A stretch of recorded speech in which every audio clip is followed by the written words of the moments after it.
Welcome to the Murray City Municipal Council meeting for Tuesday, November 19th. Nice to see a full house. If you've got cell phones and they're not on silent, please put them on silent.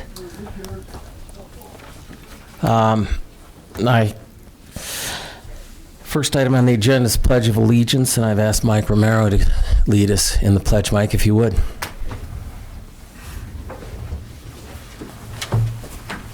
Would you please stand and join me in the Pledge of Allegiance? I pledge allegiance to the flag of the United States of America and to the republic for which it stands, one nation, under God, indivisible, with liberty and justice for all. Thank you, Mike.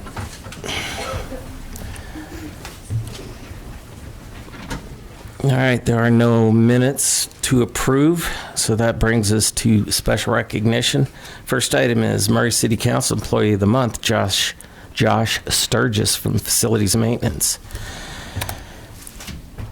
Brett and Kim.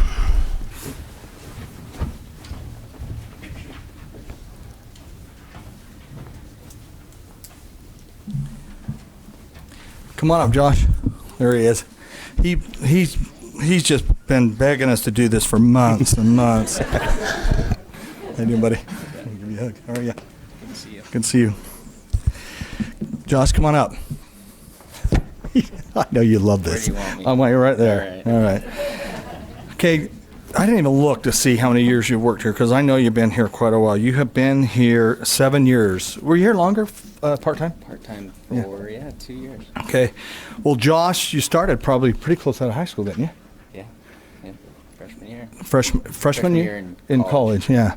Well, Josh is our Employee of the Month, and I'm here to tell you, I am thrilled to be able to do this one. I didn't do it fully for this, but I was in St. George and I thought, I really want to do this one. He's a good man. And so he's been with the city 7 years, really 9 years with part-time. And Kim Sorensen, his supervisor, will give more detail. But as a council, Josh, we just wanted to recognize you. And before they do that, I'm going to do something I've never done. Josh, do you know what the word guile means? Because most people don't. Couldn't tell you, no. Okay, well, guile, I'm going to tell you what guileless means, and this is Josh. Genuine, honest, innocent, natural, real, simple, sincere, true, unpretending. And that's Josh. I mean, to a T. He's probably one of the most honest, hardworking individuals I've ever known.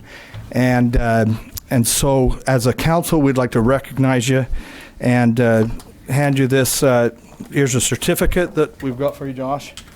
And then also, and that's cool, and your name's going to go back on there forevermore for the next 100 years. So, but then, and like I said, Kim will do some more. But then we have a $50 gift card, and I know that goes to someone else besides you. So, yeah, your wife. In fact, I'd like to just deliver that to her.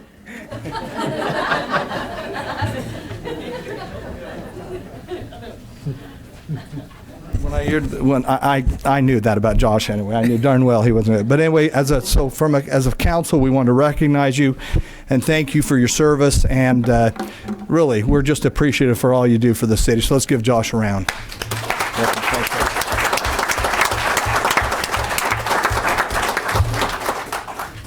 Council, Mayor, thank you. As Brett said, the Employee of the Month is a great program, and it's especially great when we get to acknowledge and recognize someone like Josh. To give you a little bit of background on Josh, we hired Josh as a seasonal employee in 2008. He was attending Westland College in Iowa, on a baseball scholarship, playing shortstop. He started at shortstop all 4 years. When he graduated, so he worked with us while he was going to college. When he graduated in 2012, we were fortunate that we had a full-time position opened, and we were able to hire Josh as a maintenance 2 worker, which he only held that position for 2 years, and he was quickly promoted to an irrigation specialist, which he held that job for about 3 years. Yeah. And then he was promoted to a maintenance supervisor, facility supervisor under Jeff Martin, taking care of the park center. Something you should know about both the irrigation specialist and the facility supervisor. They are jobs that nobody thinks about. There's not a lot of credit that happens there. You think about these two positions when the grass is dry or when the pool water has green algae in it. There are also jobs that require a lot of evening hours, a lot of weekend hours, and I can tell you that Josh has spent some overnighters at the park center. So kudos to Josh, the park center, the way that it looks, the pool, to the facility. They're a credit to Josh's abilities and his work ethic. We are fortunate as a city to have Josh as an employee. I will also tell you, and I don't know if Josh wants me to or not, but he 3 days ago was his first anniversary of marriage to his wife Jess, and he also told me that he didn't sleep last night. He was so excited about coming tonight. That's not true. I asked Josh today what his favorite thing about the job was, the job at the park center, facility supervisor, and he said that I don't have to work outside and that I work with people, and that says a lot about Josh. He really does work well with people. People love working for Josh. They love working with Josh. And the other thing he said is working inside well, you need to know that as a maintenance 2 employee and as an irrigation specialist, he was on snow call.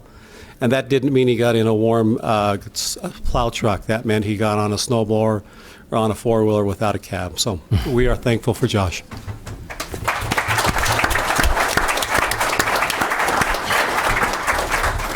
I wasn't really expecting to talk a whole lot, so I'm here. But I want to thank my family who's here right now. My mom, Dessa, my grandfather, Wes, my grandmother, Darlene, and then my wife, Jessica. I appreciate the kind words, Brett and Kim. I'm very grateful for the opportunity to be here, and I have no complaints with the city. So I appreciate everything, and thank you for having me tonight. And Thank you. thank you.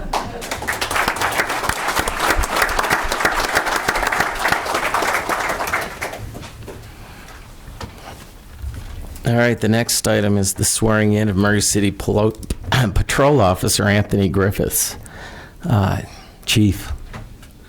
Thank you. Anthony, you want to come on up? I'd like to introduce Anthony to you. We're excited to have him started yesterday. So this all worked out really good. We get him in here and get him sworn in. He comes to us with some experience. Spent the last 3.5 years with an agency in the south part of this valley that we won't say, Sandy, but we're really excited to have him here with us and bringing his experience. And I think he's in the process of finishing up his master's degree, so he comes. We're real excited to have him and his work ethic and what he brings here. So we know he'll serve the citizens of Murray well. That's the other good thing about him. He is one. So he actually lives here in Murray. So with that, we'd like to swear him in.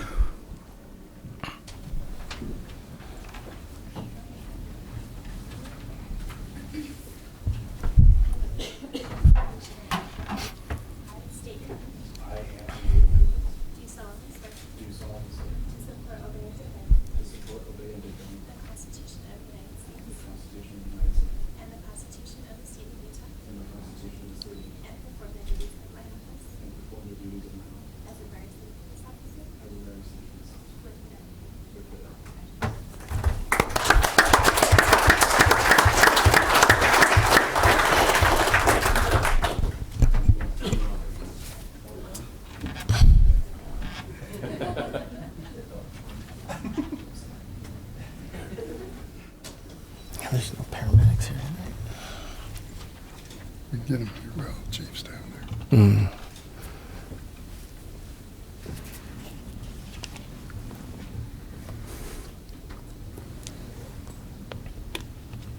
29 years ago, tomorrow, I gave birth to this.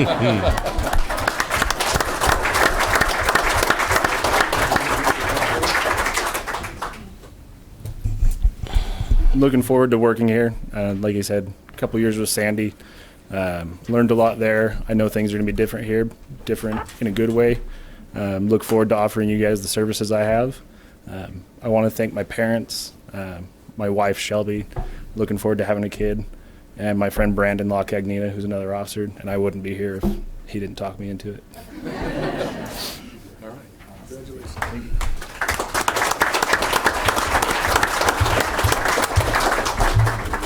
Oh, welcome to the force. It is a great one. And for Anthony and Josh, y'all don't have to stay to the end. So if you want to take a second and get out of here, we won't blame you. Thank you. No, thank you.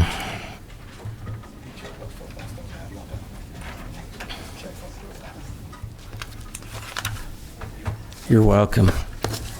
Okay, while they're clearing out, we'll open this up for citizen comments. We do have 3 public hearings on the agenda.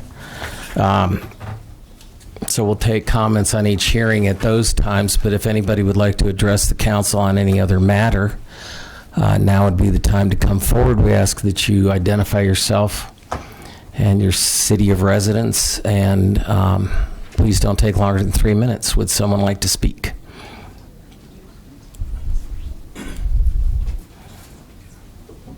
Yeah, my name is Albert Stringer. I'm a resident of the Fire Clay area. Where I live at is like a parking, it's a parking war over here. I've had several cars towed away. I've had 2 tickets for $400, which is costing me. It's costing me $275 for the towing fee to get my car out of impound. It costs $40 a day or $75 a day to get my car out of impound. It's costing me a day of work to get my car out of impound. And this is just totally unfair to me because it seems like this is a target zone. We get tickets from living, if you park in the tracks area and you visiting somebody that lives in the apartments over there, the tracks police will give you a ticket, and these tickets cost $400 for parking in a zone that's not where you're supposed to be parking. If you're not jumping on the tracks, you're parking in a zone illegal to them. So this ticket is ridiculous. I don't know anybody who's going through this, but this is really cause and effect because I got a warrant issued for my arrest for 2 parking tickets for being parked right outside of where I live. And I go to court for these tickets Friday. And I feel like this is unfair to the community. Thank you. Thank you. We will take it under advisement. Anyone else?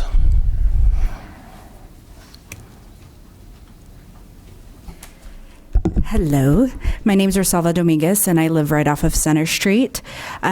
Most of you don't know me, but I am going to be City Councilwoman-elect in District 3, and I do want to say thank you, Jim Brass, for all your service.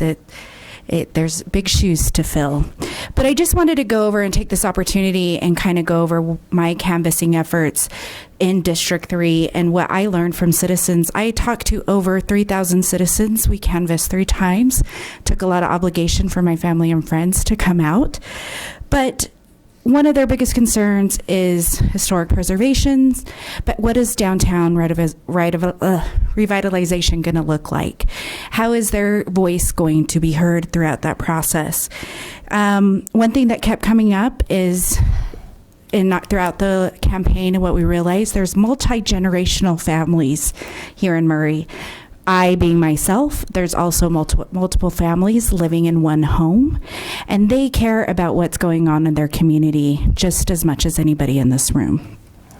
So we need to keep in mind why Murray keeps us here. Why do we continue to stay? What brings us, and how do we continue to keep that engagement? Another thing is, when canvassing, neighbors are really genuinely happy to have us at the door. They were excited that somebody was there, and I think as any of the candidates, we realized that people were happy to engage with us. People were happy to have that conversation. And for some of them, it had been years before anybody came to their doors. So that was really exciting. And to have those dialogues. You know, a lot of us didn't agree on everything, but there was dialogue being started. Our neighbors want government to do what's best for Murray, but they want them to be in mind, to keep keep them in mind in that process. And I know over and over I've heard, how do we do that? How do we get community engagement? And canvassing, I think it was a big factor, and our numbers showed in that, and community and the engagement was there. The engagement was there with the citizens. So that, I think, is really important. Maybe door to door. I don't know how we start that, but that was a good starting point for me. Small and important issues in my district specifically is speeding on Atwood, speeding on Revere Drive throughout the day. How do we manage that? And so speeding, sidewalks, enforcing code enforcement on blight homes in certain areas, especially in the annexed area, they already feel misplaced in those areas with government and the city. But citizens, again, want to support economic growth and want smart community growth in a very holistic way. So that's my recap. And I'm sure there's plenty more I can say, but thank you so much. Thank you.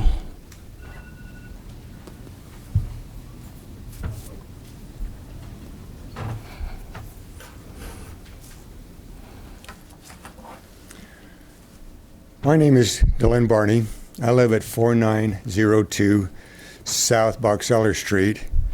And as a veteran, I feel that as a part of a city hall, or the new city hall, I feel there should be a memorial in a significant, not just a side location, to honor our fallen military and first responders. And when I went to one of the last meetings here in the City Hall, it didn't show anything of that significance. These individuals have sacrificed for us, for this nation, and for the freedoms that we enjoy. We owe them very much. And the least we could offer them is a memorial to show that respect. Thank you. Thank you. Anyone else? Okay, thank you. Seeing none, we'll move on. We've got the consent agenda, 2 items on it. I'll read them both. Mayor, you can introduce them and speak to it, and then we will vote. Item number 1 is consider confirmation of the mayor's reappointment of Clark Bullen to the Arts Advisory Board for a 3-year term to expire January 1, 2023.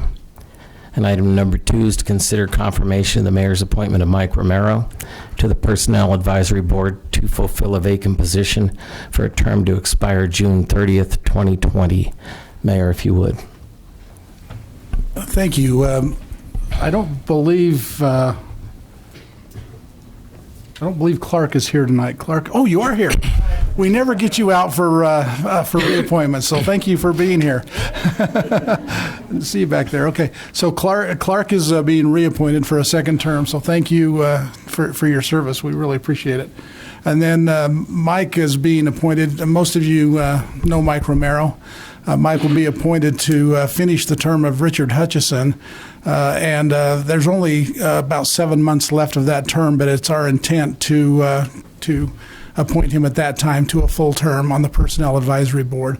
And if you had a chance to look at your packet, you see that Mike's very, very qualified. And in addition to his qualifications, Mike's been a very large part of the community. So, Mike, thank you for your willingness to serve. Thank you both. I ask you to approve the consent agenda. And with that, I would ask for a motion to approve the consent agenda.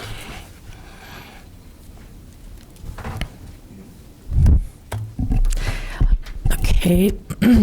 I'll move confirmation of the mayor's consent agenda, which with the reappointment of Clark Bullen to the Arts Advisory Board for a 3-year term to expire January 1st, 2023, and with the appointment of Mike Romero to the Personnel Advisory Board to fulfill a vacant position for a term to expire June 30th, 2020.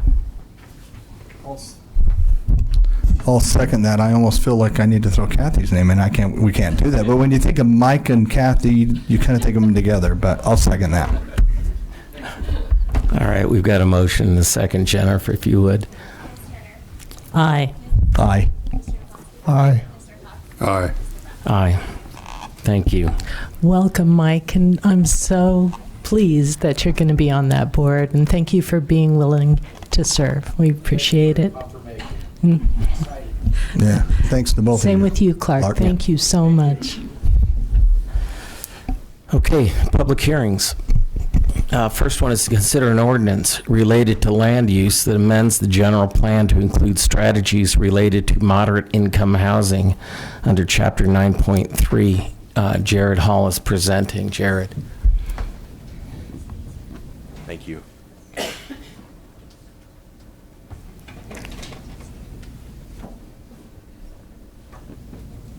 As you'll remember from the Committee of the Whole, this is actually an amendment to the general plan related to Senate Bill 34 that was passed this spring, related to the moderate income housing plans that the cities have. Our housing plan meets almost all of the new requirements of the bill. They're not a problem for us, generally speaking. We will be reporting annually now, among other things. The only change that was required that needed a change like this was to add these two goals specifically to our general plan's moderate income housing element. Those two goals there: maintain reduced residential parking requirements in the mixed use zones, and then again, implement transit-oriented development around those transit stations. We already do those things, but we needed to state them specifically in our general plan. So we are proposing that amendment to just meet those requirements of Senate Bill 34. We did find that was appropriate, and the Planning Commission recommended that the City Council approve that change. Do you have any questions for staff about that proposed amendment? Question, comment, is I know we've gone over this recently. Yeah. On the maintain reduced residential parking requirements, we did increase our requirements within the city over and above what our friends at Wasatch Front Regional Council and elsewhere have told us, to address the gentleman from Fireclay's concerns. And the reason we did that was because of the issues at Fireclay. So I wanted to get that on the record because it's on my documents, a big highlight. Yeah. Reduced parking, and that has given us headaches, so we're aware of that. So yeah, so we have increased those standards a little bit, but we're still below what normal standards would be in a regular zone. So we're still responding to the transit-oriented nature, and that's what they're really looking for in the moderate income housing plan. So okay, but we do recognize that two-bedroom homes probably going to generate at least 2 cars. Sure. Yeah. Okay. Thanks. Any other questions for Jared? Okay, I will open it up. Since we're the sponsor of this, I'll open it up for public comment. So we'll open the public hearing. Same rules apply. If you have any comment to make, please state your name and your city of residence. Come to the podium. We limit it to 3 minutes, and we do ask that you fill out a form. You don't have to fill one out before you speak, but do get one from Jan Lopez down here if you haven't already. Would anyone care to comment on this item?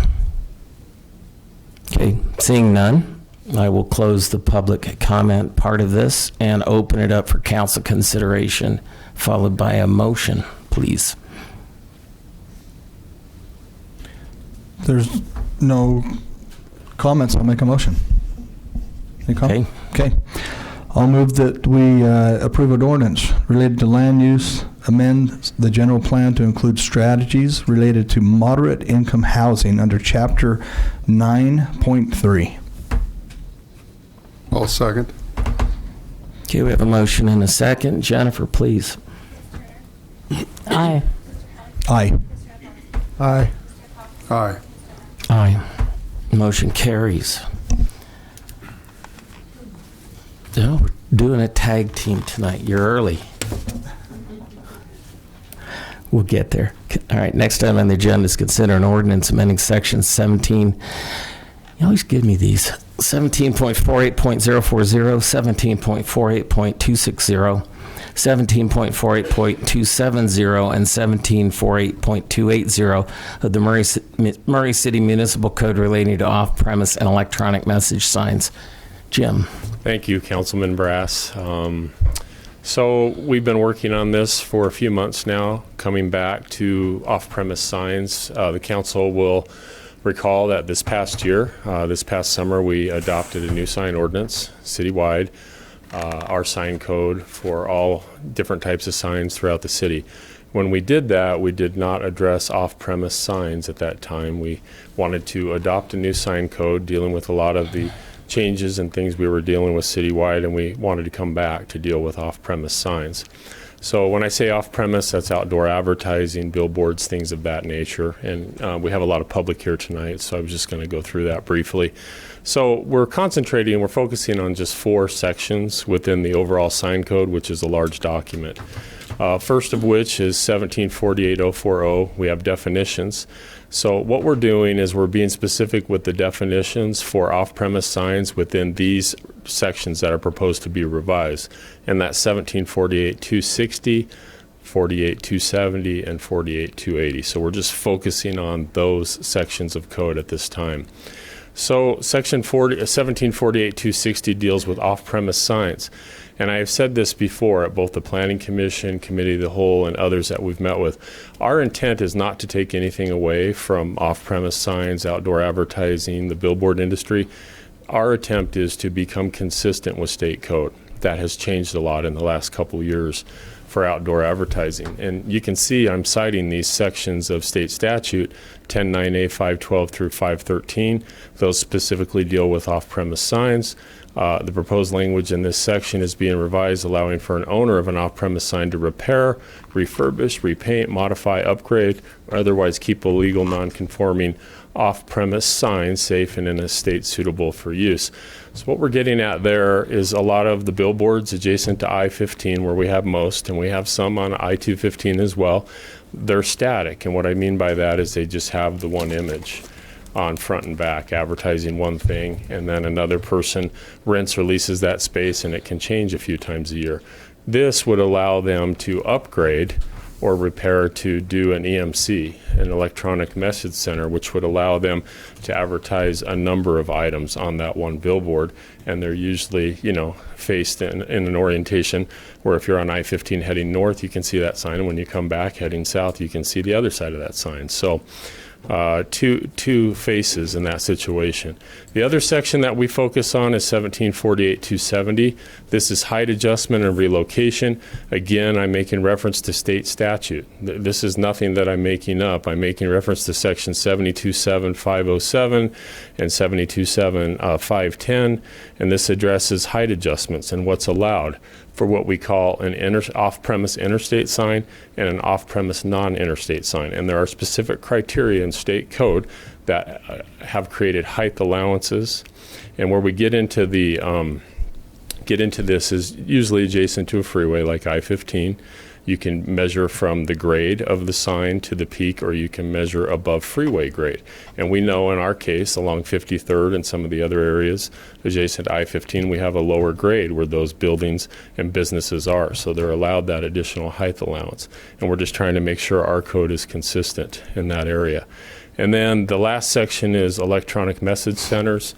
Again, we're referring to state code, and we have provisions, or we're suggesting provisions that are compliant with state code, allowing for an EMC type of sign for an interstate billboard or outdoor sign on I-15 or 215 where they can have the EMC without a conditional use.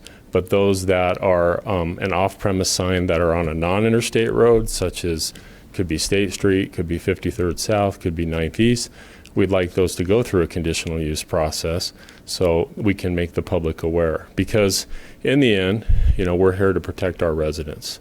We want to accomplish many things here and give the outdoor sign industry a chance to advertise in a fair and equitable manner, but we also need to protect our citizens. So we've made findings within this, and we're referring to state code basically in the findings, that we feel that our proposed ordinance is compliant with state code. It meets our general plan criteria, and it meets our land use ordinance or land development code as well. And so we've had some meetings, and staff has made recommendations. So on October 3rd of 2019, the Planning Commission did hold a public hearing. People in the industry and others were notified of the public hearing. That was held on October 3rd, 2019 again, and the Planning Commission held that public hearing, took public comment, and forwarded a recommendation of approval to the City Council for the proposed ordinance amendments. And City staff would like the Planning Commission, I apologize, City staff would like the City Council to consider that recommendation tonight, and we'd like a motion of approval for this ordinance. And I did want to say, this ordinance amendment, that the Planning Commission vote on October 3rd was unanimous in this case. Thank you. I'm here for any questions you may have. Any questions for Jim at this time? I don't think so. You've covered it really well in our other meetings and in the committee of the whole, so thank you for that. Thank you. Thank you, Okay. Council. In that case, then we'll open it up for public comment. Is there anyone from the public who'd care to comment on this item at this time? Same rules apply.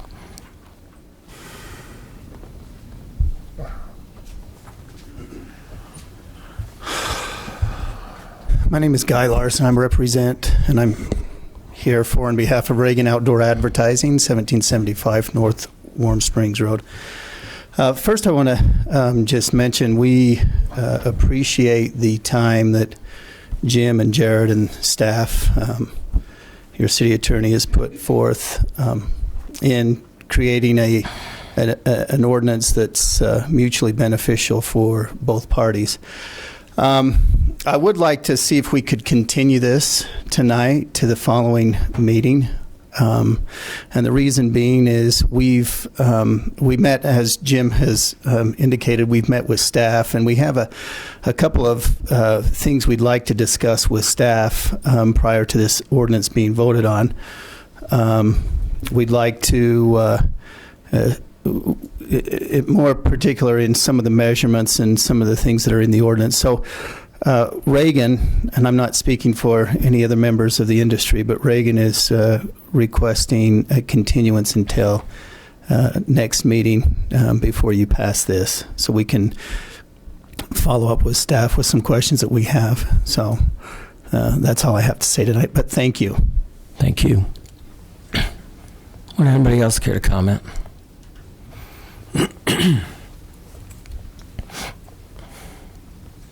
I'm Lloyd Jones. I'm from here in Murray. And I just had a question for Jim. One of the statements he made was, we are here to protect our citizens. And with this change in the ordinance, what are we protecting us from? That's my question. Okay, thank you. He'll come up. That's all. All right. Anyone else? All right, seeing none then, I'm going to close well, no, let's hang on a minute. Because there's been Jim, why don't you answer the question? So with any conditional use, which we're saying that an EMC type of sign, a larger sign, would be adjacent to residential, that requires a conditional use permit process, and we're looking to protect the health, safety, and welfare of our residents. One of the things we look at is the light. You know, what is the light source? How bright is it? What's the impact to adjacent residents? So we're looking at that outdoor illumination, making sure it meets certain foot candles and things of that nature. It gets a bit scientific. If we do have a lot of concerns, we can have someone from the industry come measure it for us. But those are the big things that we have recently discussed in updating our sign ordinance. We just want to make sure that we don't have a situation where we have a bunch of homes adjacent to a large sign that has EMC that is bright throughout the night. That could be an impact to the neighborhood. That's our biggest concern. Thanks, Jim. Yeah. Okay. As I understand it, with the changes in state law also on sign code, that's one of the reasons it brings us here. One of the things that they do encourage and allow is for sign companies to reach out. Large spider running across here now. To reach out and ask questions of staff and the legal department, and we have had questions asked. And so I'm aware of that. I saw the list of questions. It has gone to the attorney's office. So we can also consider as requested, a continuation. And if we're going to do that, then I'd like to keep the public hearing open so that if, when we continue to the next meeting, if we continue to the next meeting, we'll still have time for public comments, depending upon what changes are. Is that proper procedure, GL? Okay. When's our next meeting? December 3rd. There, thank you. You ready for a motion? Yes. Well, I'll make a motion that we move this item of business till December 3rd so the parties can meet a few more times and see if there's anything else that needs to be answered. I'll second. All right, we have a motion and a second. Any further discussion on this? Jennifer, if you take the vote, please. Ms. Turner? Aye. Mr. Pump? Aye. Mr. Adamski? Aye. Mr. Cox? Aye. I need to make a point of disclosure. I do represent Reagan Sign Company as a lobbyist. Okay, so the motion carried. This item will be continued until the December 3rd meeting. We will reopen the public hearing if additional comment is warranted and make a decision on it at that time. All right. Now we're here to the consider an ordinance amending Chapter 17.170 of the Murray City Municipal Code relating to the Murray City Center District. Jared, Mayor, you wanted to speak first. Thank you. While Jared's coming up, I wanted to take just a minute. That's where it belongs. Yeah. I want to take just a minute and Sure. make a couple of comments on some concerns that came up after the last meeting, and I just wanted to make a couple of clarifications. The first thing I wanted to state is what these proposed changes does not do, and that is it does not eliminate the History Advisory Board. Doesn't change the scope or purpose of the History Advisory Board, which is to advise the mayor and city council regarding history and historic preservation. And in fact, the ordinance states that the board will identify, document, preserve, and interpret the city's historic resources to promote awareness, understanding, appreciation, and preservation of the city's heritage and foster community identity and civic pride. That is unchanged. It will not impact the ability for CLG grants, and it does not discourage or prevent historic preservation. However, it doesn't make historic preservation the single most important consideration in redevelopment. And there have been some comments, and in fact, tonight in our Committee of the Whole presentation, it was commented that renovation of well-constructed structures is less expensive than comparable new construction. And that's probably true in some cases, but certainly not all cases. But even so, if it is true, great, because nothing in this ordinance change will prevent a building owner or investor from renovation. But the choice will be made by the building owner or the investor. So as a proponent of downtown revitalization, I just encourage you to carefully consider the presentation again that Jared will be making, and carefully consider the public comments that will be made here tonight. And then at the end of the day, I'm confident you'll make the best decision that will help us move the revitalization of Murray forward. So with that, Jared. Thank you, Mayor. Thank you. So with that kind of background and intro, I'll jump right in and kind of cover the specifics quickly, and we can open it up for comment and questions from the council. So I know you're familiar with this from the Committee of the Whole discussion, but for the public process, we are talking about an ordinance amendment to the MCCD zone, just the downtown area that's in orange there in the middle of the map.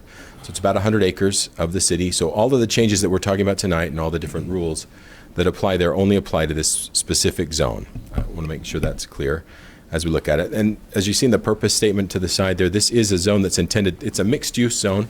It intends to accommodate commercial development, residential development, employment. There should be all kinds of uses happening here together, pedestrian oriented and design heavy project. One of the issues that we found in looking over the years as the planning staff dealing with projects coming in and things, we identified things that we felt like were impeding redevelopment of the downtown. And that's been a big goal of the city that we've heard for a long time, as the mayor mentioned. The first of those that we dealt with was in process. A couple of things to point out, because I know process is important to people. The proposed ordinances don't change the fact that all new construction gets a review by the Planning Commission. It doesn't change the fact that major alterations would get a review by the Planning Commission, or the fact that even a minor alteration, hanging a sign, hanging an awning, would get a review at least by the planning staff for an approval of some kind outside of just a building permit. It does, however, change the name of those kinds of approvals to design review from certificate of appropriateness, and we have recommended eliminating the design review committee, which is an extra body that's architecturally oriented and reviews projects before they go to the Planning Commission. So in the interest of keeping the process flowing and not slowing projects down, we have recommended that removal. Another item to think about are the design guidelines. One of the things that we look at in this zone, as opposed to just having codified ordinances and rules, there are design guidelines associated with the zone that we look at and apply to projects as they come through the process. We have not recommended removing the design guidelines. We do, however, want to clarify that they are guidelines, and the language that we propose does that they're to be considered when projects come through, not applied in the same way that code is applied, but considered for their to adherence to their principles, and also that we want to revamp the guidelines and make them simpler to use. We've given you an example of that in the past. That's still up on the screen there. Wanted to focus on kind of the principles themselves and broad ways to implement those and make sure that projects are addressing them when they're reviewed. Another issue that we deal with is historic preservation. The mayor covered that very, very well, so I won't take a lot of time with that particular aspect. But we have recommended changes to the historic preservation ordinance that would make it, that we feel would make the process of redevelopment of the downtown viable. It's been a big hindrance in the past, just the way that it's currently written. We wanted to take historic preservation from being a deterrent and make it an incentivized deal. So we're proposing that rather than simply try to deter people from dealing with historic buildings or deter them from demolishing historic buildings or partially demolishing buildings, that we incentivize their reinvestment in those projects and the renovation of those structures to the best that we can. To that end, we're recommending that we waive building permit fees and all kinds of application fees on projects that do include renovating those historic buildings. Just a couple of pictures of historic buildings in the downtown. It's a key part, and we want to recognize that. We also want to recognize that the city has spent a lot of time and effort and money in support of historic preservation for buildings that make up a significant part of our downtown. The Murray Theater, the Murray Mansion, the Desert Star Theater, Dave Murray Music, those both received grants in the past. So just a point there. Sustainability, we have proposed a change to the sustainability portion of the ordinance. We want to, again, incentivize sustainability as opposed to listing things for people to do in projects. The city public buildings will be built to high-performance building standards as opposed to LEED. That was a change that was made some time ago. We're keeping that in this proposal, and then proposing that private construction be incentivized to seek third-party certifications, and that language has been added. We did look into, based on the committee of the whole discussion, some of the specific items that are struck from that sustainability section in this proposed amendment. Those are covered under energy reviews in the building department, in the building code reviews. Most of those things are taken care of through engineering as well. We're already pre-treating stormwater as a standard now and things of that nature. So we really don't lose any level of review in this change. It's just changing from deterrent to incentivization. We feel good about that as a proposal. Area and frontage regulations have changed slightly. The biggest change here that I want to focus on is that, because much of this is still the same, we're looking for pedestrian-oriented and walkable sorts of areas, design-heavy areas. To that end, we're keeping most of these things intact. You're looking at buildings that are out toward the street. We've included a little extra setback ability so that in design, you can set a building back slightly further from the street. So you can see on that diagram, that hashed area is the potential setback of a building from the street. So we've increased that a little bit to allow designers and developers a little more room to accommodate ADA, maybe on-street parking, outdoor dining, that kind of thing. we do still have requirements for public improvements that'll look nice and be very pedestrian oriented. And again, you'll see most of those buildings fairly close to the street. This is just talking about that building scaling and density. We are making a recommended change to the ground floor commercial requirement. So when you're building multifamily housing in this zone, which is an allowable use, you have to do the main floor. The ground floor has to be completely residential. That's problematic for deep lots, as we talked about with mixed use standards. Sorry? Oh, commercial, sorry. You have to do ground floor commercial. And so we were proposing, just like we did with the mixed use zone, that the street facing building facades be required to provide that commercial ground floor, and for a depth of 40 feet. That allows the developer then to park to the rear of that and provide more parking for the units and increase that density without affecting the project or the neighborhood as much.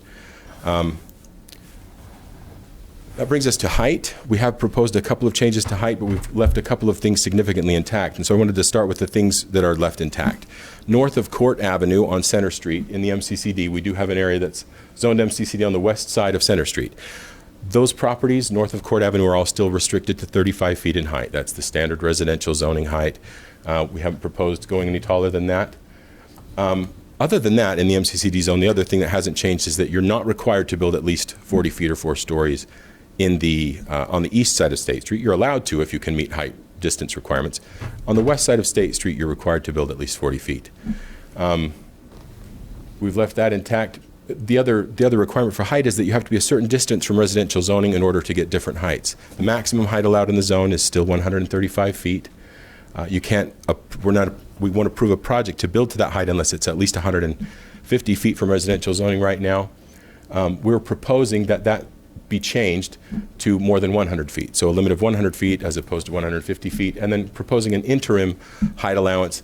When your setback for the building is between 80 and 100 feet, you can go up to 75 feet for the building. Anything within that 80 feet distance to a residential zoning boundary is no higher than 50 feet. I have a couple of illustrations that our associate planner, Zach Smallwood, prepared for us.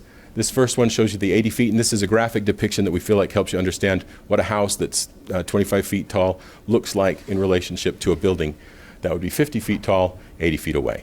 So that's your first requirement. If you're if you're at that 80-foot line, you can't build taller than that. The next level would be if you're at least 80 feet away or 80 to 100 feet away, you can build up to 75 feet. And there again, it's that 25-foot home and the distance represented. And then finally, that at least 100 feet away or further than 100 feet away, you could go to the maximum 135-foot height. Again, this only applies everywhere other than north of Court Avenue, adjacent to Center Street, because that's limited to the 35 feet. Parking, this was mentioned earlier, Councilman Brass. So we have recommended a slight increase in parking from 1.25 to 1.5 units for 2 bedrooms or less for units, and 1.4 to 2 parking spaces per unit for more than 2 bedrooms.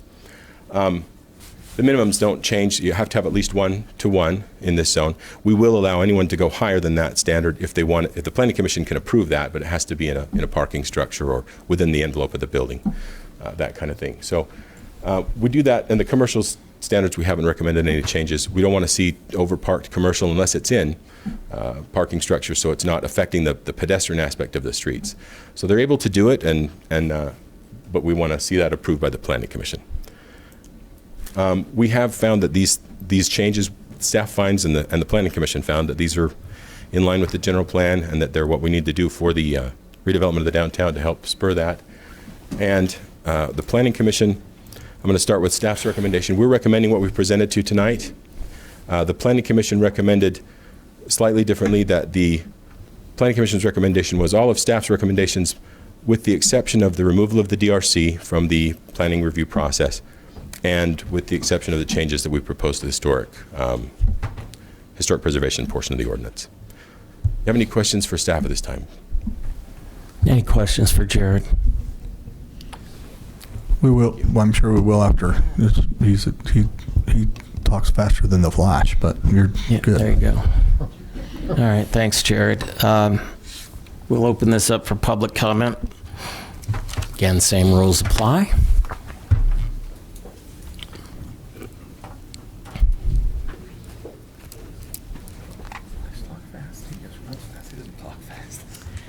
My name is Rebecca Santa Cruz, and I'm the current chairman of the History Advisory Board and also the owner of a historic home on the National Historic Register.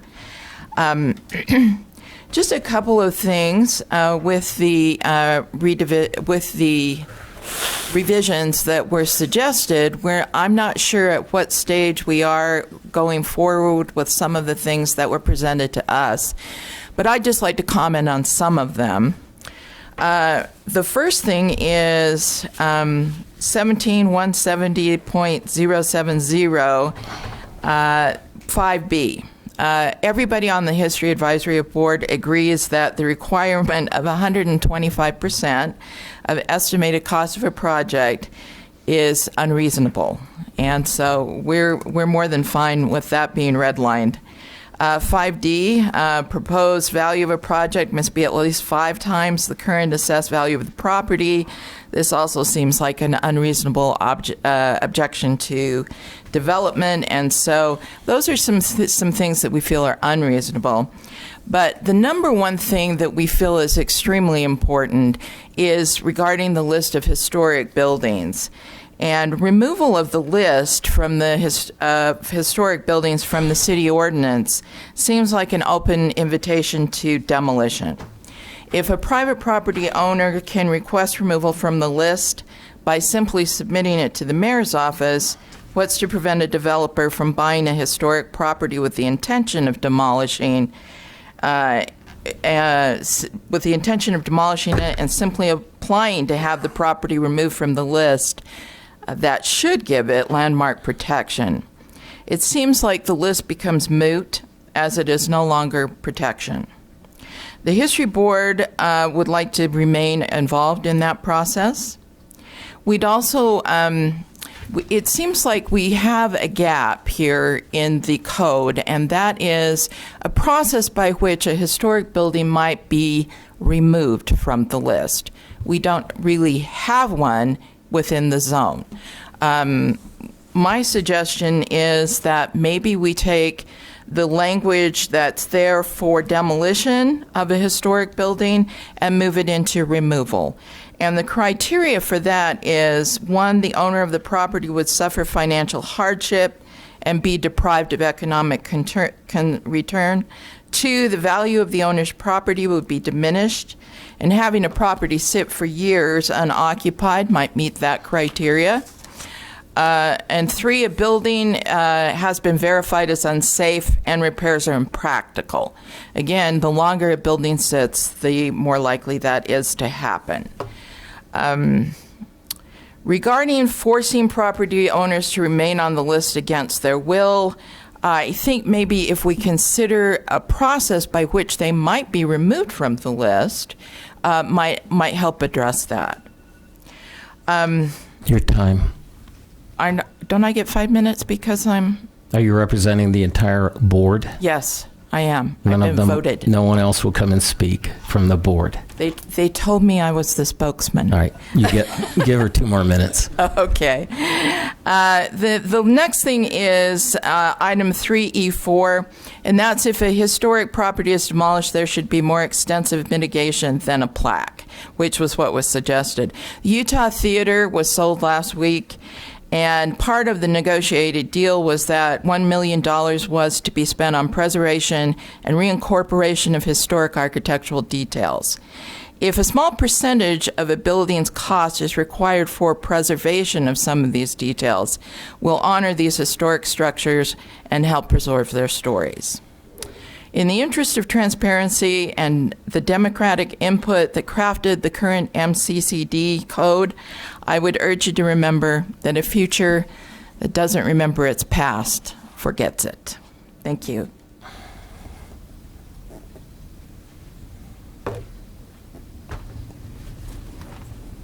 Anyone else?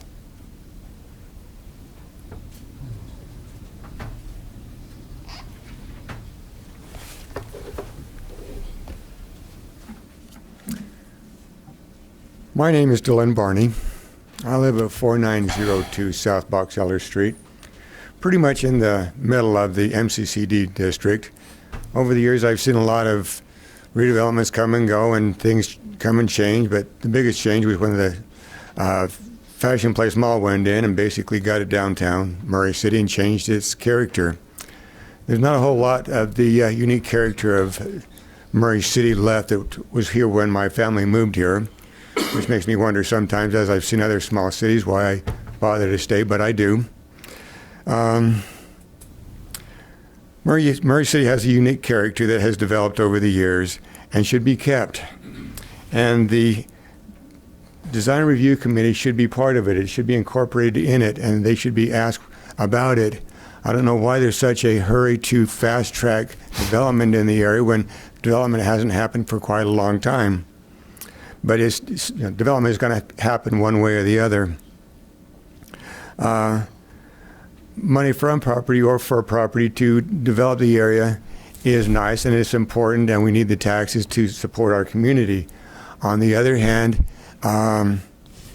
if Murray City decides it wants to have a lot of fancy buildings like any other city, then maybe the city should incorporate with other cities and just become part of them and have part of their designs incorporated within what was and currently now is Murray City. Thank you for your time, and thank you. Anyone else care to speak?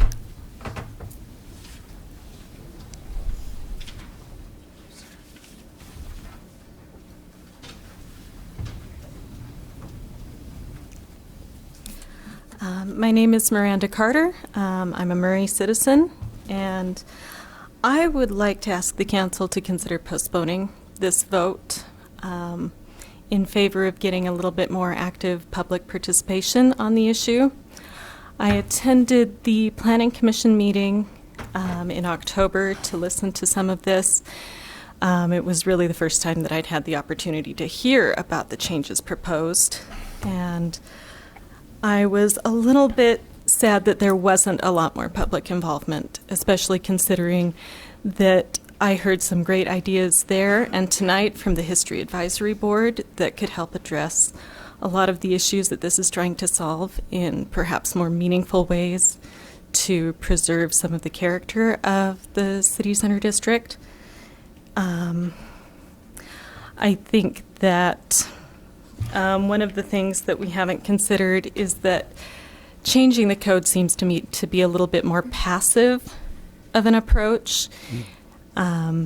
It's a way that we're encouraging people to come in to redevelop, not putting up a lot of steps for people to consider the impact that they're making on our community with those developments.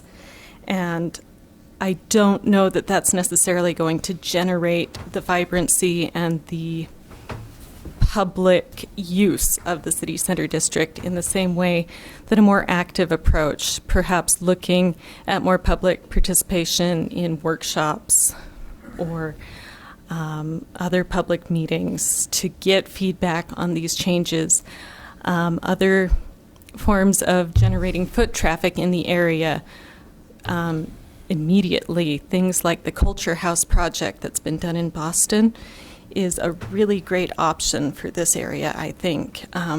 Bringing in a community space that brings people to the area seems like a really great option to revitalize and start bringing the demand there. Also, things like the street fairs that the Salt Lake neighborhoods do would be a great option to get people excited about this area and bring people in. I think that these may be things that we could do that would start to solve these problems and get more input into them. Thank you for your time. Thank you.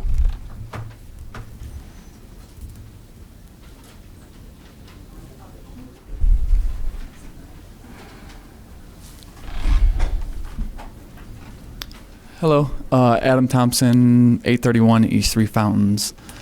I live in District 3. So I've done a lot of work and time talking with people in this community, whether it's Janice or our current city councilman, and I'm trying to see it from both sides. So my background is I have a master's of real estate development from the University of Utah and a graduate certificate in urban planning. So I have a little bit of planning and development side. And I understand what's going on, meaning that I think this is trying to be pushed through a little bit quicker than normal. because the people who represent the city right now have had that experience and that background and that who can make the best decisions currently. So I trust that process. My concern is what she touched on a little bit, which is the list. I think that's the biggest concern right now, because from a developer's perspective, me as a developer, what I would do is I'd go knock on somebody's door and I'd say, I'll pay 70 cents on the dollar right now because I know I can demolish your home and get density and get money off of that, which is fine. I mean, I understand that. But when you look at zoning, it's hard to quantify impact. It's the same thing with the environment, right? How do you measure the stained shirt from the pollution? Well, how do you measure the Home 2 Suites hotel that went in next to your property? How do you measure that on your community fabric in your neighborhood? And so when you consider these ordinances, what I would suggest is that maybe get with the Historic Review Board and get something put together within the next 30 days to iron out those details. The devil is always in the details. The 125% cash bond absolutely needs to be removed. You'll never get any development in that area if you keep that in there. That's a great proposal. But the list, I think, that's where the rubber meets the road, because we're beating around the edges with the height and all that stuff. That's not what people are concerned about. People are concerned about the removal of the list. So, thank you.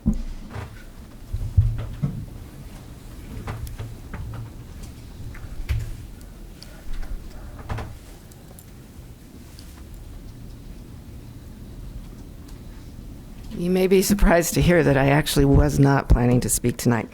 But anyway, but you did. Janice Rebell. Hi, Janice. Okay. I think a lot of it is prefaced for me by what we were able to listen to, or the council was able to listen to it during the committee of the whole, with Ben Levenger's presentation on community revitalization, which is exactly what this is all about. This is why the staff has worked so hard and everyone has worked diligently to try and figure out what's going to help improve community revitalization. But I do think there's some things that have been a little bit missed. So I agree that I think my preference of what I would ask the council to do at this time is to table the vote. But if the council feels like they need to take action right now on some aspect of this, of these revisions, then I would hope that you would take advantage of the small amount of community input that has been able to be brought to you already, and then whatever will be brought to you at this time during the public comments, but to at least go with the recommendations of keeping the DRC and the historic preservation section. I think what the history board added has to some aspects of the history preservation section that needs to be reviewed. I think those are some things to really look at also. So it feels like what's really hurting, I mean, what has been such a propelling this is people want to see action, immediate action. And so I propose that one of the best ways that we can do immediate action right now is to contract with a firm such as Downtown Redevelopment Services, because they will really help us gather the community input. As it says, a community document, such as an ordinance, needs community support. And that's not been adequate here. So we've got to get something together that will help us gather in a very good way that community input, and in multiple ways, as was mentioned earlier. So to help us get that comprehensive vision. And then I think we all know development takes time. We are all seeing how long it takes for the city hall to get put in place, for the towers that are going to have to get moved, and that the fire station is taking longer. So we recognize that that development is going to take time. When it does come in place, it's going to take some time. So in the meantime, there are things we can do with our downtown right now. There are things we can do with the exterior of our buildings, and we can spruce it up. And I know that that's very possible, and that will help in one way, in a very small way, but a big way for the community to feel more about this downtown being a part of us. And this downtown is our downtown. It is made up of many different buildings, but it is our community's downtown. So the community needs to have a vital part of input for what will happen in this downtown. Thank you. Thank you. Anyone else?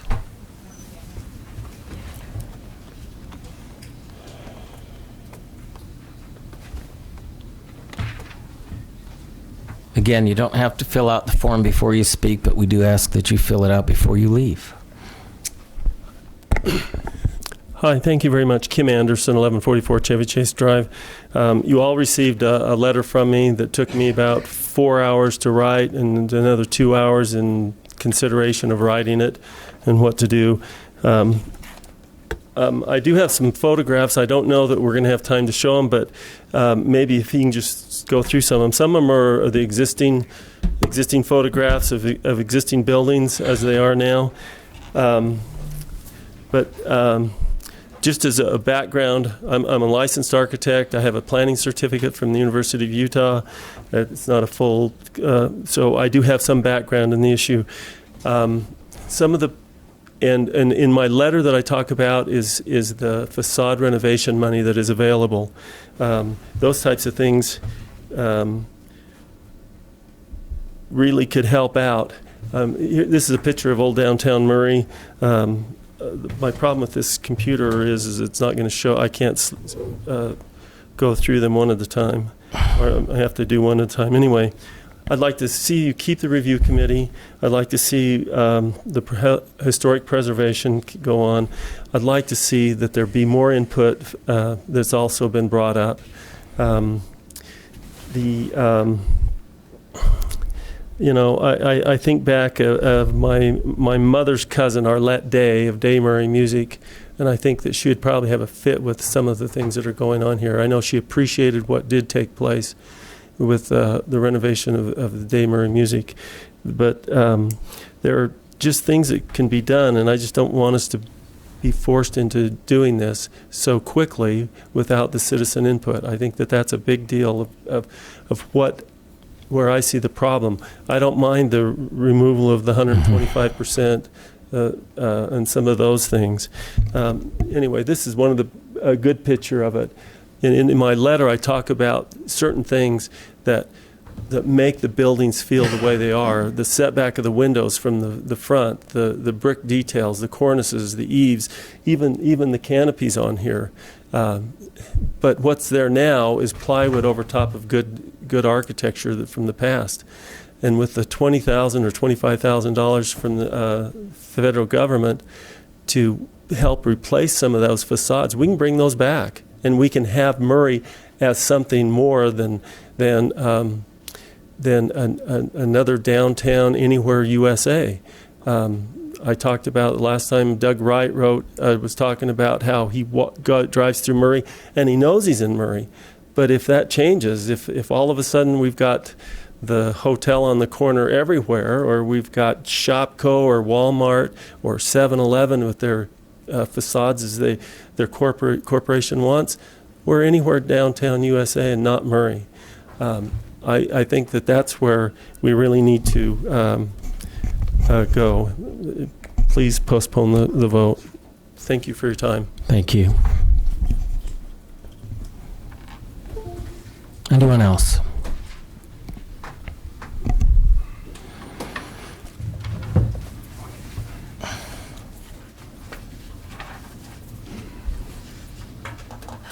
If the city council decides to name and place of Kathleen Stanford, 487 East Vine Street. If this passes through, we all lose it. We pretty much have all failed. I feel like we failed at really being creative with solving these problems. I don't believe it's the historic preservation section of the code that's the problem. We have not been creative enough in helping Mike Todd and Mike Lamson with their buildings. I suggested to the Planning Commission, again, if we taxed all new construction 0.5% to put into a fund to help these people with their historic buildings. I mean, 0.5% of the cost of their construction to help these historic buildings, we could really revitalize. Can we just sit down and talk about some of these things to help these people? I understand that the city council and the mayor, you want to have this be under your reign of the success of the downtown, but the success of our downtown really does hinge on a lot on the historic buildings. And I don't feel like the Home 2 Suites or the Center Court Apartments have necessarily helped the downtown. We need to be very careful before we get that preservation code, and I do think it needs more input from people that care about historic preservation in the city. And I think you know who we are. I told Jared Hall, I'm really upset that you didn't even talk to me about these changes. I mean, everyone knows that I have a group that's interested in historic preservation, and we would like to be involved in this. Thanks. Thank you.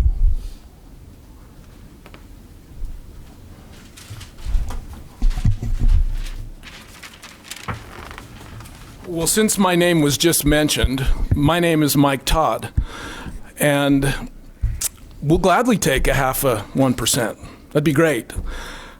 I'll never get finished in 3 minutes, so since I have so much invested in downtown Murray, maybe you can give me an extra minute or so. We'll give you 5, Mike. I said to myself, gosh, it's interesting that so many people are interested in my property. And with the exception of the city, I think I'm the largest property owner in this district. I may be wrong, but the largest single property owner in the district.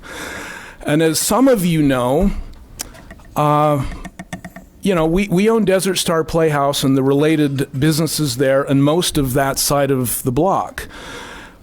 We have invested several $million in renovating downtown Murray many years ago, and you can now see that it's falling into disrepair again because we fought hard against this MCC district, and we lost several years ago. We said it would kill downtown, and that's exactly what it has done, just come to a screeching halt.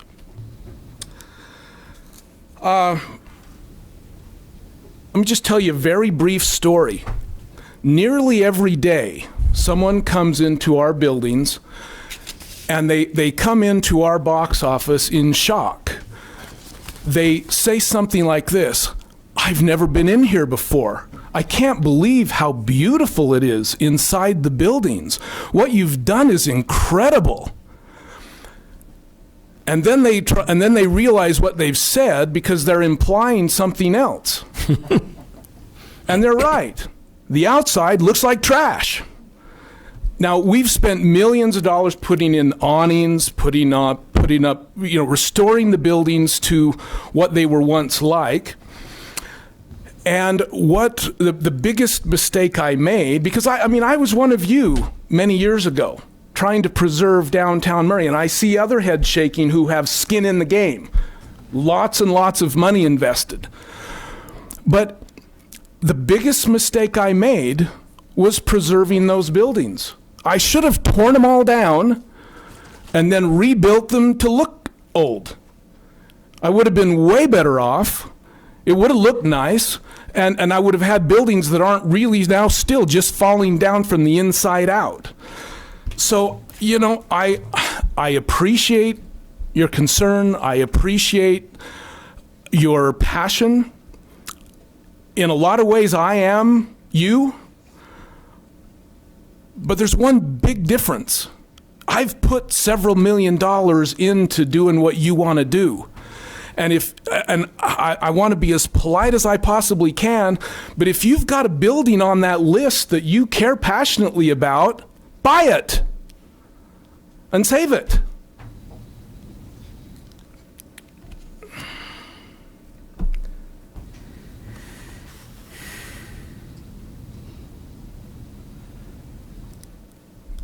Very little has changed in decades.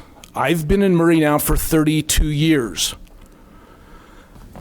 I don't live here. Actually, I live here. I just don't sleep here.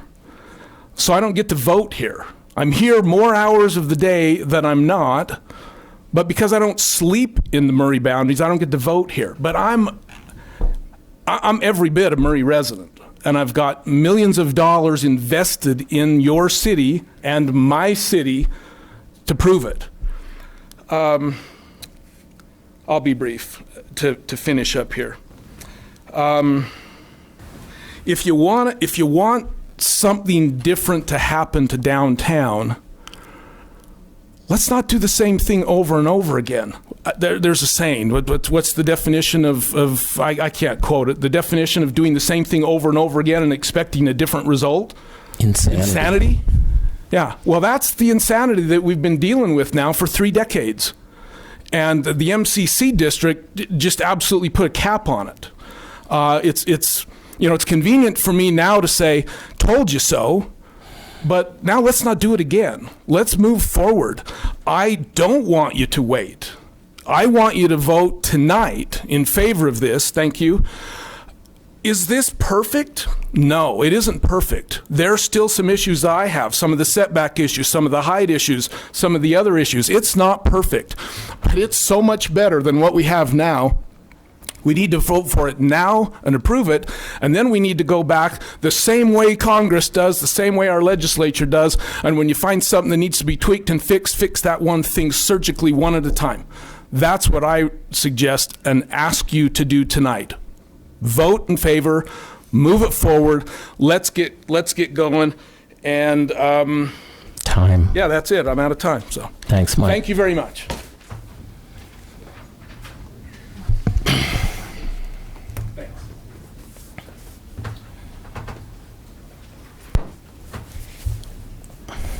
I'm Susan Wright. I'm a resident here in Murray. Ditto to everything Mike said. Me and my husband have owned 11 buildings here in Murray. And you probably know the Murray Mansion. We renovated that. And it was a black hole. It just keeps giving you pleasure every day to just keep repairing it. All these other buildings we have owned, the last meeting when you showed all those pictures of the roofs and the pipes and all, I thought you'd taken pictures of my buildings. But anyway, there's a saying, you can only put lipstick on a pig, and it's still a pig. Besides these low roofs, these one single story buildings, all they're going to bring in, if they stay and be renovated, are what they're bringing in now. Tattoo parlors, bars, loan sharks, as I call them. This is what we have downtown Murray now. It's outlived its past. They don't do cities like this anymore. We're never going to have downtown Murray with Hendrick Shoes and J.C. Penney's. That's gone. And if you're always looking backward, you can't ever move forward. What we need to do is putting something grand. And I know what Mike said, when people come in the Murray Arts Center, they're always shocked too. Oh, this is so nice. And that's what I thought, because it looks so crappy on the outside. There's only so much you can do to these old buildings. We've done everything we can to all these old buildings, and they're still just old. And they're still just single stories. We need to bring in nice retail so we can get nice businesses in on the ground floor, not bars and tattoo parlors. So I recommend you vote. And people are saying, why are we in a hurry? The Grecian Garden was torn down 15 years ago. I mean, I don't think we need to wait another 15 years. I think you need to vote on this and stop killing downtown Murray. Everybody says what an eyesore it is, and we need to move ahead, make something really wonderful there, and preserve the mansion, Dave's Music. These are nice historic buildings that can stay, and that's our future. That's why we have museums and videos and books, is to live in the past. That's all I have to say. Thank you. Thank you. Anyone else?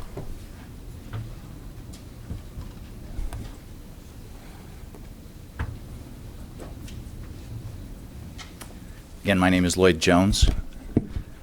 Just a comment on moving quickly. When we move quickly, when the Senate or the legislature moves quickly, and we try and revisit and we try and correct what has happened, oftentimes it's sunsetted. It's past fixing. And so we probably well advised to look and think and try and make the process as good as we can, because oftentimes when you say you're going to fix it or you're going to renovate it, much like an unfinished basement, it stays unfinished. And so, we need to make sure we're doing this right. And I do recognize the money that has been paid for buildings and the attempts that have been made. I'm a lifelong resident of Murray myself, and I used to go to the Murray drugstore, and I used to go to Hendrickson Shoes, and I used to get my bike fixed at Carlson, right? So I recognize, but when we think about history and character of a city, I mean, some of the historic cities are known because of the architecture, are known because of what those old buildings look like. Paul Revere's house in Boston is not a beautiful house, but it is a historic house, and it carries some importance. There are important buildings that are here in Murray that need to be evaluated and need to be looked at. And I do, bring up the question of historic preservation. That's not the single most important consideration. But I want to know what the list of the considerations are. Is it even on that list? And so when we consider this, I think it would be well to maybe sit back a little bit, because we have been dealing with this for 30 years. So another 30 days or 3 months is not going to change that process, is not going to change that and make that a huge distinction. So I would just add that I would ask this council to consider the continuation of this question. Thank you. Thank you. Anyone else? Now's the time. Okay, seeing none, I'll close the public comment portion of this and open it up to council discussion. It's interesting, Susan. I've done a lot of research. I'm concerned about downtown. It's my district for another month and some change.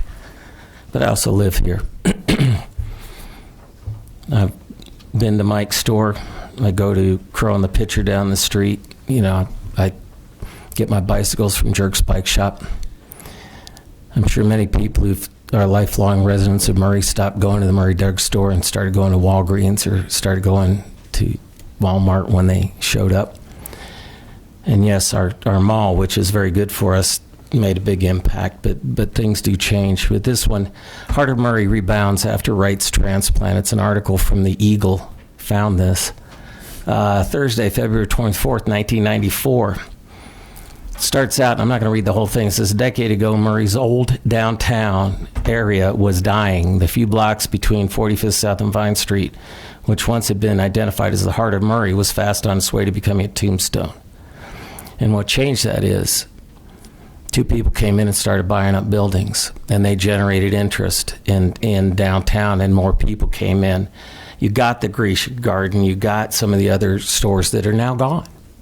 So from 1994, we had this small renaissance because two people with their own money, as I think, Mike, you just said, if you see a building you like, buy it, started to do that. They mentioned Day Murray Music between the Cottonwoods Restaurant. Don't remember that one. Grecian Garden did eat in there a couple of times. One got shots afterwards, I think. But it was good food. And all the different places that are gone now. One of the advantages or disadvantages of being around for a while is I got to live with the downtown historic overlay district, and I saw what that did. And the owners of property downtown said, fix this because it's a problem for us and we can't do anything. And so we did the MCCD. And yes, I'm guilty, Mike, and you know it. We thought it was the right thing to do, and clearly it hasn't been. So, you know, for all of you, it sounds like this has happened very quickly, but I've been here for 16 years, and we've been kicking this thing around for 16 years. And, you know, you get reluctant. How often do you kick it to the curb or kick it down the street a little bit further to look at it again later? I don't disagree. There's things, I think there's little bits and pieces in here that concern all of us.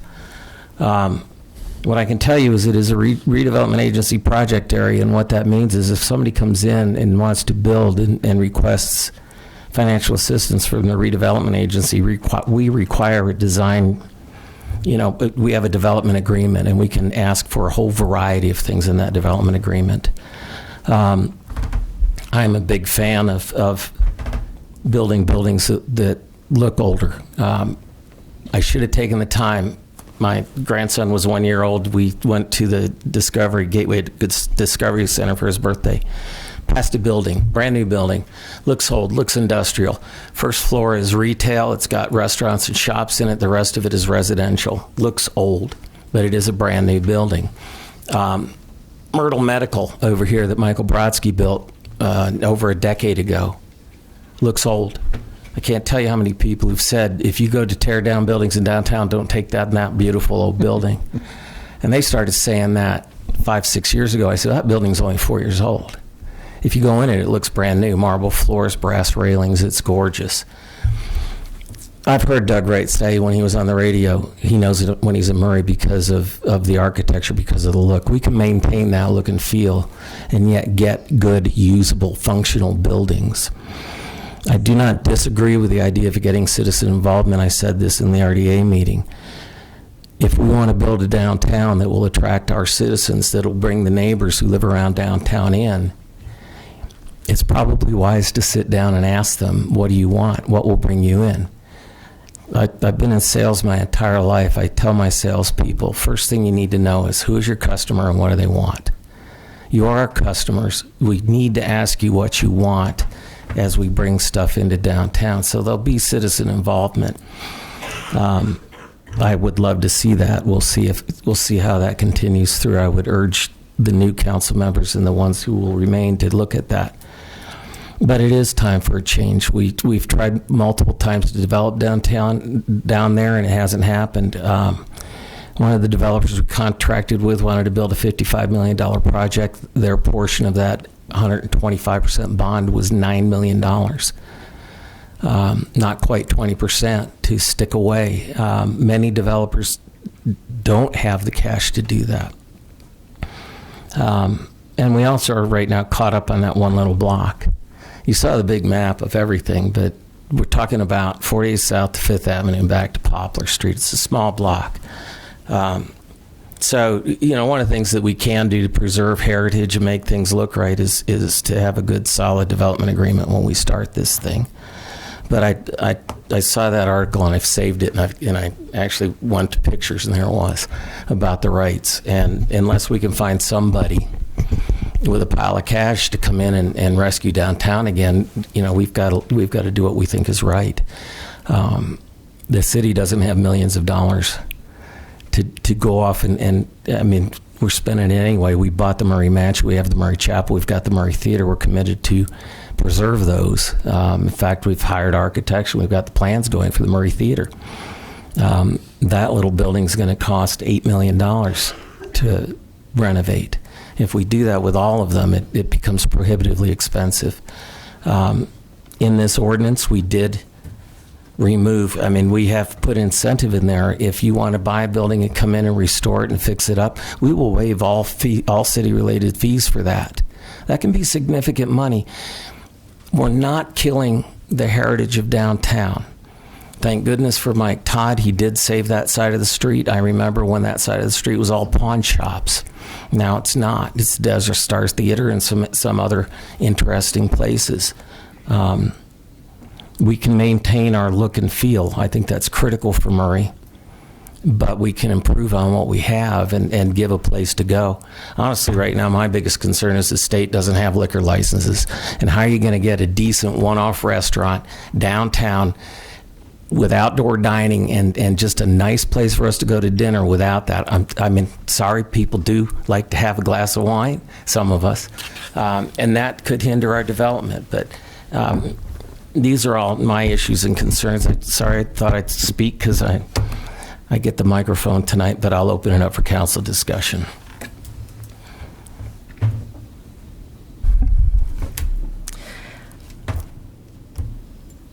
I agree. I think we need to go forward. I've been hearing about redeveloping the downtown. I've been hearing about it for many, many years. I'm fourth generation Murray, and I have a very, very strong commitment and love for Murray, and I want to see it progress. I think it's a wonderful place, and through the RDA we can really control the growth, and we can control the development, and I think that's important.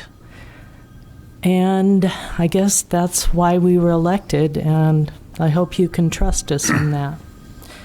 I think it does need some tweaking, just a couple of things, but I think it's really important that we move forward. It's interesting that, when you really hear those that have I think you commented about skin in the game. I talked to my residents, my citizens, the citizens District 5, and at first I caught myself thinking well, it's not our district, it's downtown. Well, guess what? When Jim talks about the city not having money, the city is you. That's us. And guess what? That's District 5 too, not just District whatever Jim's in, what are you in, Jim? 3. You have to count 1, 2, 3. It's on the side. Anyway, so that it's not just District 3, and I know Jim agrees with that. It's the entire city of Murray. And when you talk about skin in the game, I mean, I've heard a lot of things over the last few years that talk about we're going to get money, but I'm talking skin in the game. And that's huge to me, and that's huge to the residents that I've talked to about not raising taxes to do this and certain things. And like Jim said, and like Diane said, that we are doing. We have several things that we have purchased and we're restoring, but you can't do everything. And there's not a lot of money to be able to do that. So anyway, those are my thoughts. I don't usually speak. I like to listen, but I want to make one point that this is going to be a living document. It's not capped in stone, and that's the end of the discussion. This is a living document that for the next 100 years, just like every other living document we have, will be changed, will be tweaked, because circumstances change, and circumstances will change downtown. And there'll be changes made to this and other zoning ordinances, I'm sure. We do it all the time. And citizen input, I'll agree with Jim, citizen input is imperative. We need to do that. We need to continue to do that. But we also have to move forward. And as situations come up, we'll look at them, we'll discuss them, we'll research them, and where changes need to be made, we'll make them. Anyone else? I've got 2 quick things. Pay attention to the redevelopment agency meetings. We post all agendas online. We're looking at starting to post the entire agenda packet online on the Murray website. We've talked about that. That's where you'll make a difference on any project that comes through is to get the look and feel of the project. Because it is a redevelopment project, we're a lot freer than what you can do, even as a city council, because state law sometimes handcuffs us. But when we're using tax dollars to give incentives, that we have the ability to go, okay, if you want our money, this is what you've got to do. And if you don't want to do it, have a nice day. And we have done that. The other is, and I'll say this to Rosalba because she's going to take my seat. As this moves forward, I have stated this to everybody, the mayor, staff, everyone. This is not going to come as a surprise to anyone. Make sure that a legitimate traffic study is done for downtown. Not State Street. Don't care about State Street. Well, I do, but I try to avoid it. But you've got Murray Crossing west of the tracks that's just opening. As we build downtown, as we put the fire station, it opens. As we put City Hall down with the police. You've got Box Elder and Hanauer, which will become main roads as an alternative to State Street when they're extended to Vine. From 48 South, they cross 5th Avenue, stop signs, 4th Avenue, stop signs, Vine Street, stop signs. If you direct a lot of traffic off of State Street, what happens to those intersections at certain times of the day? That's what we need to see us traffic studying, because that will limit what you can do downtown. You know, people go, oh, we could put up all these tall buildings, but you may not be able to get the cars to move through there. It's a big problem on the west side. They built all of that stuff on the west side, and then somebody said, where are we going to put the roads? And, well, anybody who's ever tried to go there, come from there, or anywhere, certain times of the day understands what that means. So those are the critical things over and above this. This is just a document to get things going. There's a lot more that's going to be done through the process that you will have input on, that you can have input on. Don't get focused on one thing. The agreements, the development agreements, are going to be far more critical in time. So, but I know we have seen that what we have right now for the property owners and for people who are looking to develop downtown doesn't work. So that's all I've got. If there's nothing else, I would entertain a motion or amendments or anything. I'm not 100% sure how I feel on this. I at first was wanting to. Kim had sent us that email. Thank you, by the way. It was a great email, and Janice has talked about this also. I'm hesitant a little bit to maybe go forward on that. So I'm not sure. I was going to talk about the design review committee. Give it a shot. See what happens. Yeah, just consider maybe keeping them in there. Throw that out. Is that a motion? No, it's a discussion. It's a discussion. Yeah, it's interesting. I thought the same way. I thought Jared made a compelling reason to keep the design review committee when they were telling us to get rid of them. Sorry, Jared. I thought the same thing, Jared. Sorry. But it Look at Jared. It made me ask some questions. I do know that we have two brand new members who just started on the design review committee. Two very knowledgeable, competent members have just gone off. And I think we have two openings. So, you know, if you were going to get rid of it, now's the time. But if you think there's a good argument to keep it, I mean, we heard reasons. It's given us good projects. So, just open for discussion. Yep. I think that the design review committee offers us some outside eyes. Because they are made of citizens from the community, and I think that's You like that? I think that's a positive thing for that. Okay. So I think. Well, what's Dale? What's your thought on that? Look at you, Dale is going towards that mic. He usually sits back, but he's moving forward. So I know I'm going to regret this, but I agree with Diane.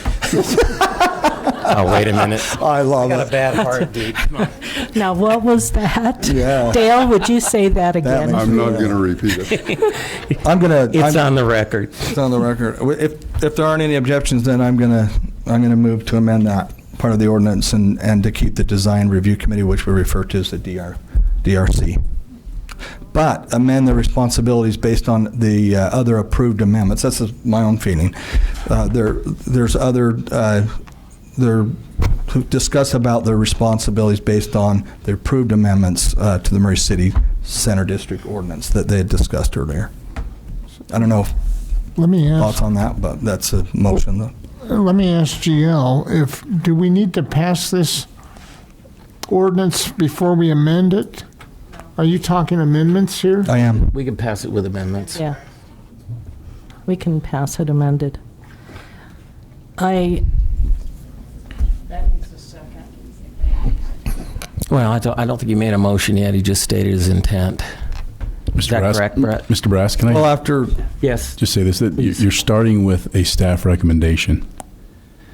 And I am. based on that recommendation, there will be some things that DRC does not do any longer. exactly, and that's in our documents. But you're saying keep those things. Keep them in, but keep the committee, DRC, with those changes that have been presented to us in our documents.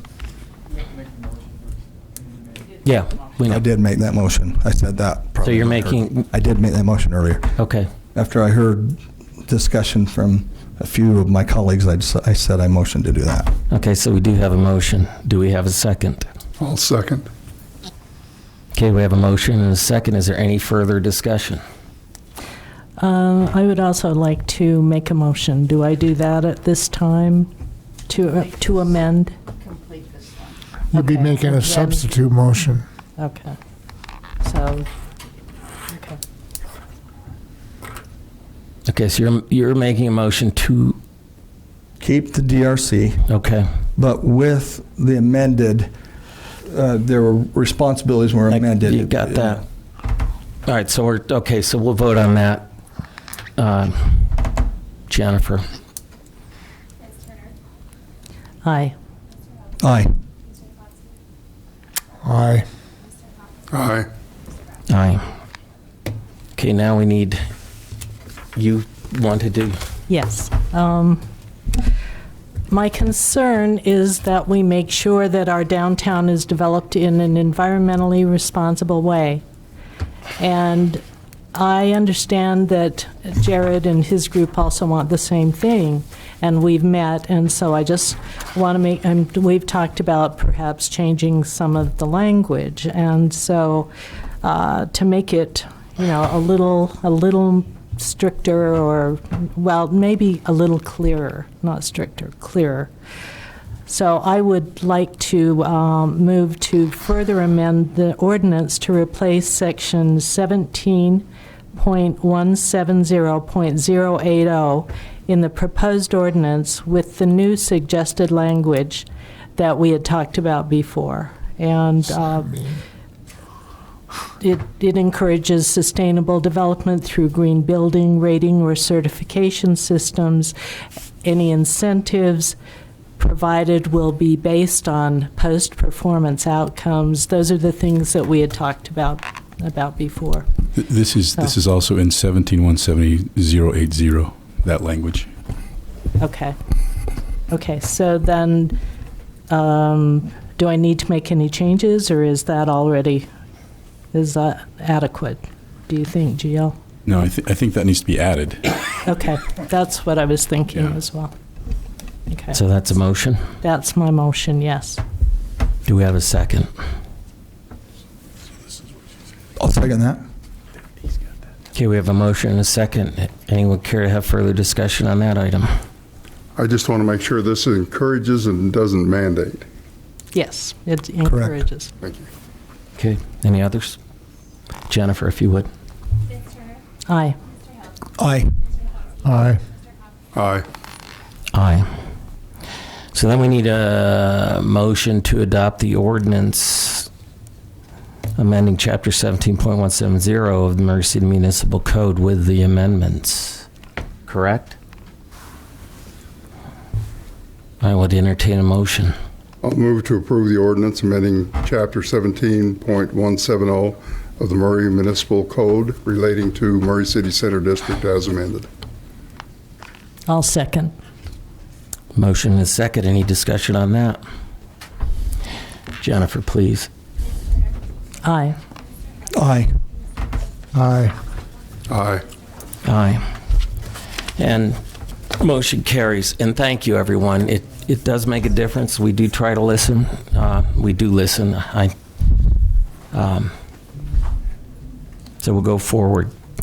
Last item. Consider an ordinance amending Section 2.62.120 of the Murray City Municipal Code related to employee holidays. Mr. Cox.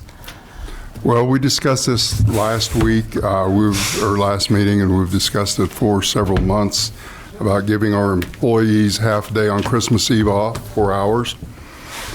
The mayor pointed out several things that we're taking into consideration, but what I'd like to do for this year is to amend the ordinance to say that we'll give our employees 4 hours off with pay for 2019, and then we'll get with interested parties through the next year to see what we do going forward. I would, is that a motion you made, Councilman Cox? It's a presentation, but I'll make the motion. I guess. If you want, I'll make the motion. I'll make a motion that we approve an ordinance amending Section 2.120 of the Murray City Municipal Code relating to employee holidays. I'll second that. Okay, we have a motion and a second. Anybody want to comment on that further? Jennifer. Aye. Aye. Aye. Aye. Aye. And that brings us to the mayor's report. Mayor, sir. It's been a very long afternoon and evening. Thank you for all your work. I have no report tonight unless you have any questions. No, thank you. Not for you, thank you. All right, we are finished with our business. We are adjourned.